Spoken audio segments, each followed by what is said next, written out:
Hey guys, Lee here, back with some more Siralim. Got about 9 days till the sequel comes out, and I'm super psyched for that. It already got greenlit on Steam, so if you guys want to take a look at it, check out Siralim 2 on Steam. Looks like it's got a whole bunch of cool things going for it. A couple main changes are the Chaos Defense, Light Defense, or Life Defense, or Death Defense. All those stats from the original game are going to be changed, so it looks like now they're just going to have an agility and an intelligence stat, which I feel is going to be a lot easier to manage. So it looks like we're in the middle of constructing a blacksmith and getting some more creatures, so I think we're going to go ahead and grind those out. I guess I'm going to jump into this portal, don't know what we have. Look at that! Getting that energy going already. So those spawn, I think, only in this cloud world, which is the life world, I believe. I tend not to explore too much of the other worlds because I know they don't have a whole lot of resources to offer me that I need. I know Death does have granite, which is important. Raven Acolyte. Do we have any of these cores? I don't think we have any Raven Acolyte cores. I don't remember seeing that. Maybe we did and I just missed it. These hunters, I would like to get one of their cores though. Oh wow. Dealing a lot of damage already. I'm surprised. I have like 13 hours into my other playthrough, and I've been neglecting to play this because whenever I play I want to be recording it. That's why I have my other playthrough the way it is.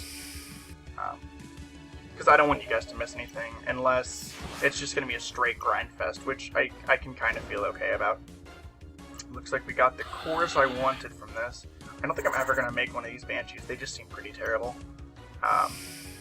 I know enemies that will just reduce an entire party's defense by a certain percentage, which seems a lot better than whatever this Banshee's been doing, which I think is reducing by like 20% or 30% after attack. Red jars. So it looks like we have to destroy some of the breakable items in this realm. I'm going to check out... Yeah, after attacking, gain 25 defense, reduce target's defense by 25. It's a little better than I thought, but the defense gain's not great. Creatures have an additional... That's not great either. Crepbats are good, but only in mass. On their own, they're kind of terrible. After attacking... So that could be decent. It does have a high attack stat, which I like. Mutant Bone Scraper. Ignore 50% of target's defense. Well, there are enemies that ignore 100% of defense, which I think would be better. Alright, the Raven Acolyte. Start a battle, set all creatures' health equal to 65% of their maximum. So, that's all creatures, and I think that'll target my party too. Not... Well, I could use that with the Omnipotent Deity, the main character on my other party. It seems like that would actually be good, just to... Even if my characters die, the enemy takes damage for it because of the deity's ability. So... It is nice just to set up those chain reactions. This would make combat go a lot faster. But the Ravens just don't seem to be very good. And I think that was intentional. They seem to be very, very support-oriented. Ooh, a chest. Yeah, whenever you see those little black spots on these little peninsulas, I feel like there's usually a chest there. Not always, but usually. Let's go up here, check these out. More essence, more essence, more essence. God, it feels so weird being back on this account. Ooh, a red mite. I haven't seen one of these yet. I want to see what this does, because that could actually be really cool. The only mite I've seen is a black one that comes back from the dead with 1 HP, and it does that 100% of the time, the first time, and then each additional chance reduces by 20%. So I do want to see what this does, because that is a cool ability. Looks like it doesn't have some kind of revive ability, but did I get the core? I hope I got the core from that. It'd be very, very frustrating to have to find another one. Because I feel like some of these enemies, as you get more tiers, are designated as rare. Which in the normal playthrough, I understand. Just because of the way the tier system works. But for these randomized playthroughs, it's going to make it hard to get some of the cores I want. Okay, so these guys are limiting it to 20% of their max health, so it means it's going to take multiple hits to kill them. Although I do think spells can ignore that. There's not really a reason to waste spells on these guys because they aren't super strong. Especially if the cold just negates that last attack and kills them anyways. I lost my demon. I think it's a Berserk Fiend is what it's called. There's so many monsters that I don't know all the names. Even with Pokemon, it takes me a second to remember the names of some of the newer ones. And I've been playing that for years. Alright, 59 crystals, 40 essence, liquid flame, inflict burn on hit. Would be nice to get some legendary materials. They do take quite a lot of resources to put on items, but some of them can be very worth it. Ooh, a mirror ball. Get some extra spells. Yeah, there we go. Got these mutants. I don't think there's anything here I want. These mummies are interesting, but they aren't super great. I think they just deal Jinx on hit, which we already have a way to stack damage over time with our Noxious Smog.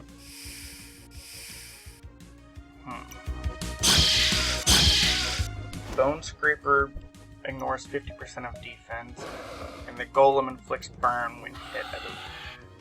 So, burn it's another good ability, but it doesn't stack the way poison does, which I think means poison's just gonna outdeal it in the long run.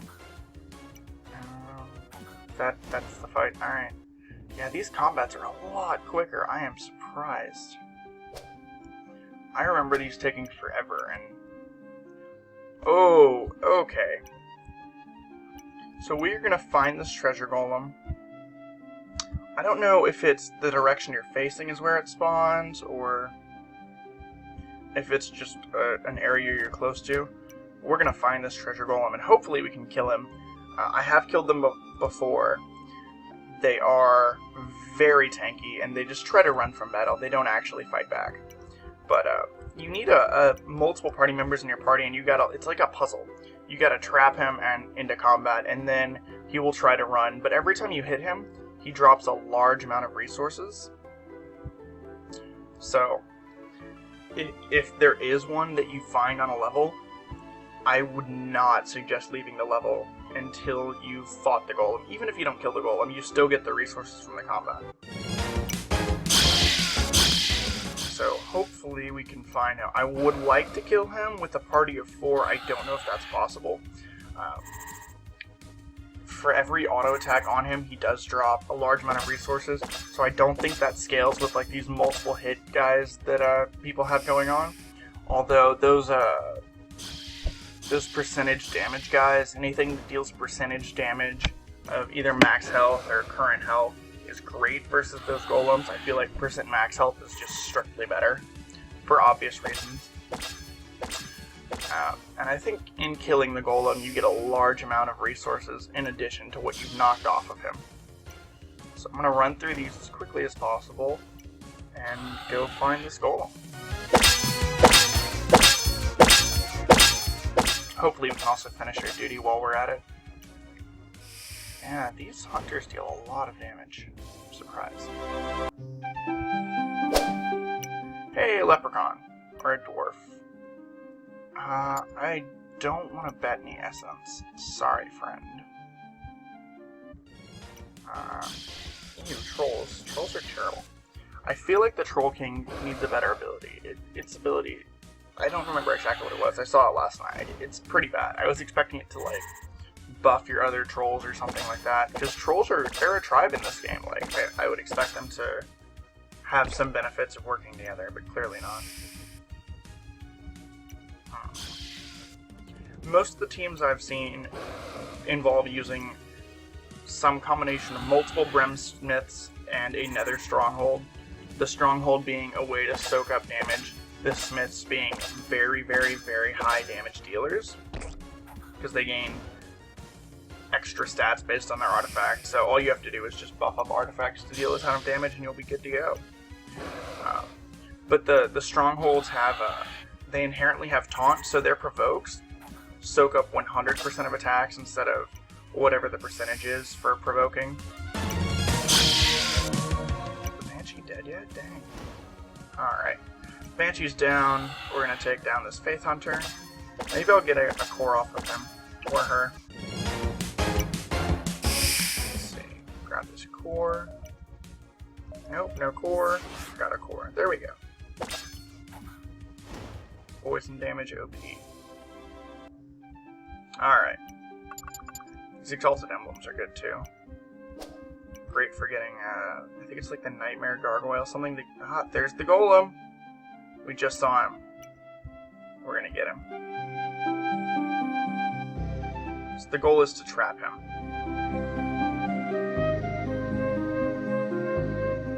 Don't know. Ah! Oh, he's completely trapped. Save up here, because the game does have a habit of crashing. So, he moves when we move, but he moved on top of one of our creatures, so it's okay. Spellbook. We're just gonna attack him. Yeah, there we go. So you see, as we're attacking, he's dropping these resources.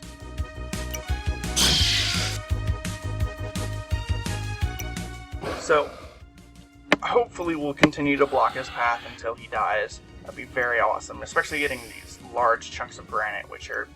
They're a resource that even in the late game I found I still need more of. So we got a whole bunch of resources, look at that. It looks like we got about 1,000 or almost 2,000 granite, which is awesome. That's really something that it's hard to come by unless you're just gambling with dwarves and you happen to get lucky. Which normally I bet 8 and above. I think we talked about this in one of my previous videos. Something having to do with like rolling 2d6s 8 and above is, I think 8 is the most likely outcome. Alrighty. Duty complete, got a royalty point. Did I level as well? Yes, I did. Black amber and a cloak. Ooh, that's a decent cloak. Well, for the area we're in it is. 4 unspent points. We're gonna put that into loot hoarding. Because loot hoarding later in the game just becomes insane. Especially when you're trying to find these nether orbs, which are incredibly rare. Like, it is nuts how rare those things are. There's Bray, the Mutant Bone Scraper. Is this him? That's a Mutant Bone Scraper. Yep, that's him. He's a nether creature. Okay, so I'm gonna kill his team first, because nether creatures have some very, very good, like, stats. That's what makes nether creatures stronger. They just grow a tiny bit slower. So, I'm actually gonna pull... Oh, okay. Maybe he's not as hard to kill as we thought. Interesting. Well then, this combat was a lot easier than I expected. Summer aspects are strong. All the aspects have like an inherent dodge chance with it. If they dodge, they get a bonus ability. Which... it's okay. It's not great. I don't like relying on those low percentage skills. Not because they're low percentage. It's more of the I have an ability sometime. These stone giants I don't remember seeing before. So we're gonna find out what they do.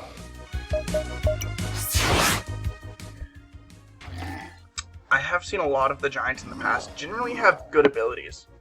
And while I'm expecting the stone giant to have some kind of defensive ability, that can still be very good.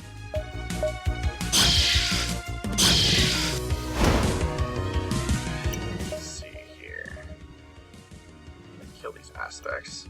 And this troll. No? Maybe not. Web. Snared and sent to the bottom of the action queue. Okay. Well, we're down my fiend again. But I guess that's okay.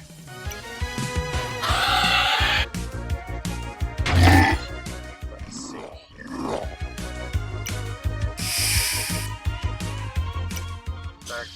Is the poison damage? Poison damage is probably gonna be enough to kill him. So I'm just gonna leave him be while I go ahead and try to get this last core.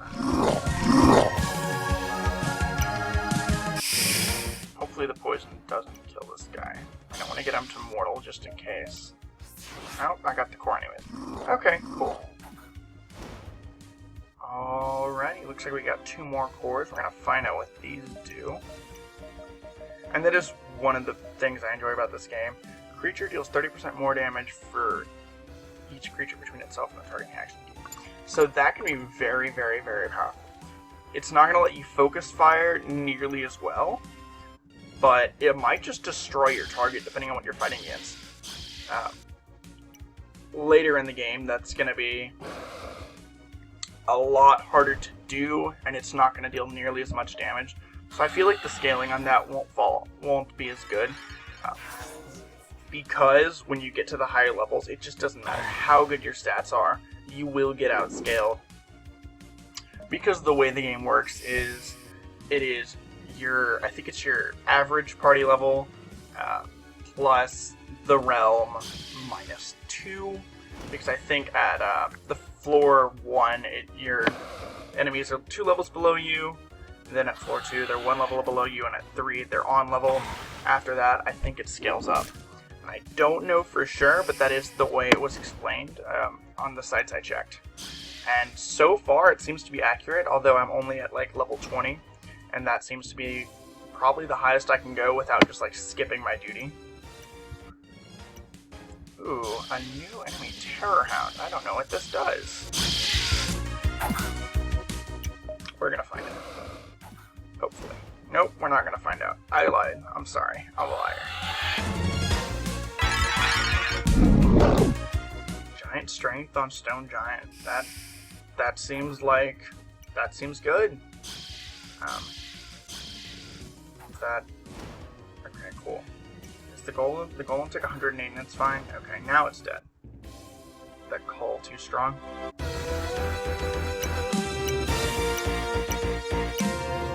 All of my creatures leveled up. These Reapers, do I have one of these cores? I feel like I tried to get one. No, I don't. I'm gonna try and get one of these again. So I just like the way that looks, and I think the Reapers tend to have good abilities.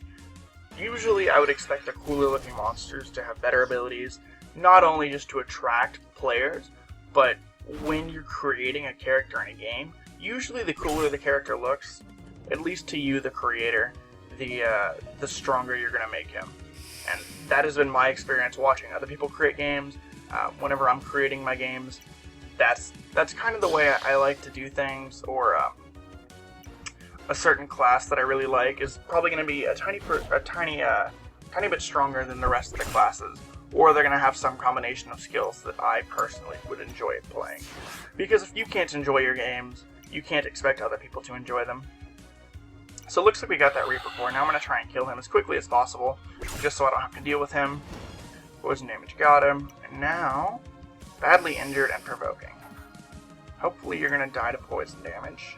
Nope, you provoked me anyways. Okay, poison killed you. The other summer aspect is coming. Let's see here. Noxious smog. The poison gonna... badly injured. That should do it. Yeah, there we go. More creatures tier 3 is now complete. I'm probably going to go and do that. Give me one moment here. I'm going to check my other ritual first just to see exactly how far we're at. I want to get this. I don't like these aspects. I just feel like they're just not fun to fight against. Like, they aren't super difficult, they're just annoying. Any creature that has taunt naturally and then has some other effective defensive skill above that is just, it's annoying. Like, it's not fun to play against. At least the Metal Slimes in the Dragon Quest games only had a very, very, very small health pool. I'm talking like 2 or 3 hit points. And even though they would be immune to most spells and take 1 damage from attacks, you could kill them given the opportunity, and they would try to run every turn, but if you managed to kill them, the reward was awesome. It was like you get 1,000 or 2,000 XP depending on the game, or sometimes later game you can get like 20 to 60,000 experience, enough to like level up your party multiple times. And that was really just the way those games power leveled.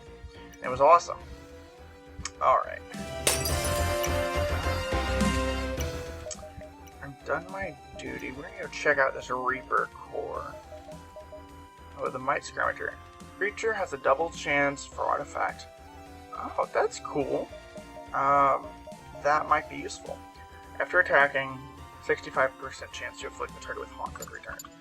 It also has a really good attack. I don't know what Haunt does. If Haunt is good, I might use that just because of the way it looks. Alrighty, got some new creatures going. Let's check them out. Ooh, the giant sunflowers. I never adventure in this realm just because it doesn't spawn in my playthrough. Okay. The Regal Golems. Yeah. These are, well, that one's dead. But in general, I feel like they're pretty good. Their ability, I think it has something to do with, just like the monster we just saw, like, increasing or decreasing, debuff chances. I think it, like, gives everyone in your party, like, this random buff, which, good, not reliable. Like, it will reliably give you the buff, but the buff might not be something you need, because from what I've seen in my experimenting, Cleave and Multi-Strike do not stack.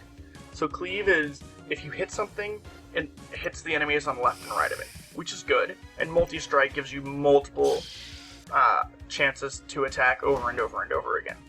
But I can't stack those where I hit the same target over and over and over again, and it splashes multiple times. My understanding is either Cleave procs or Multi-Strike procs, but not both, and that's very frustrating. Ooh, got that blacksmith too. Let's take a look at these. Ooh, the Timeless Master. This is something I need the core of. This is one of my favorite monsters. I had it in my original playthrough, and it was what I built my party around. Anything that attacks it has a 35% chance to go to 1 HP. And that is just too strong. Like, you set that with Provoke, and then maybe some way to give it Taunt, the entire enemy party is just, they're not in for a good time. It is difficult to predict sometimes when it will go off, just because it is that 35% chance. But when it does, it just wins you the fight, especially if it's like some nether boss or something like that. Goes down to 1 health, and then you can just kill it with Cleave or poison damage or something that should not be that big of a deal to these bosses. Suddenly becomes the combat's over, and that's what the Timeless Master really does for the game. It just, oh, okay, cool, they moved in. What? Oh, it has a name. It's the boss. Okay. Whoa! Dealing 1 damage. Not something I'm okay with. Also a Viper Occultist. I didn't realize it was Nether for a second. I couldn't read that name. I was like, is this a monster? It's some weird version of a Banshee I haven't seen. Hopefully I can find the regular version and we can grab a core and take a look at it. These Viper Occultists, I don't know if I've seen them in this playthrough, but they do have like I think they scale extra damage based on your power balance, which can be good. It's not great. It mostly requires you to start from level 1 and go back up again, just so they have damage on par with where you are, and even then, they will get outscaled. A lot of these things that don't do like percentages of damage, that just do percentages of stats, they eventually just get outscaled. Duty complete. Alright. Waning Ointment, okay. You're not a treasure golem. Ooh. Thrasher Fiend. Plus one of these Delirious Ghouls. I'm gonna get one of these. I think we talked about these already. Oh, I was gonna get a Delirious Ghoul. Looks like I already have 3 cores. So. Yep, and that's what Multi-Strike does. He hits multiple times, and it's very frustrating. Hopefully I don't kill that fiend. Grab one of his cores. Alright. Now he can die. I don't care about him anymore. I have what I need. He's free to die. Look at that. 91 damage from a wild monster. That's really strong. And I think they keep Multi-Strike even after he dies, which is what makes it even better. Or at least they keep it for a few turns, because it does, I'm sure, have like a 3 or 4 turn timer where it stays. They didn't give me anything? Those bastards.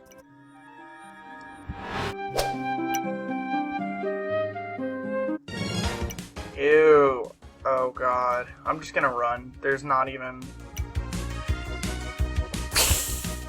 They have a 48% dodge chance on all of my attacks. It's just not... This is not something that should be in the game.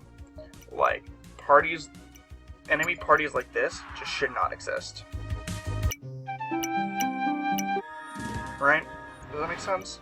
Because they get 12% for each party member, and that's just insane. Alrighty, looks like we got that blacksmith. Let's talk to the mouse now. Take this brimstone and crystal. That means he gave me enough to go visit something for, oh. We're gonna go open up an enchanter here. Do you have anything else? I really, really, really want this, but I think the shrine upgrade is a better investment right now. It means I won't have to start over from level 1 whenever I decide to start over. Right? Go up here, check these out. We're gonna get this ghoul. For sure we're gonna get this ghoul. Too good. Then we're gonna get this Faith Hunter. Are they both in the party? No, Faith Hunter's in the stable. But we do have the ghoul in the party. Go items, artifacts. It's the only artifact I have. Well, it's still a good artifact. So we're gonna give it to the ghoul. Then I think we're going to call that the episode. That's it for me, guys. If you enjoyed the episode, like, subscribe, leave a comment, and I'll see y'all next time.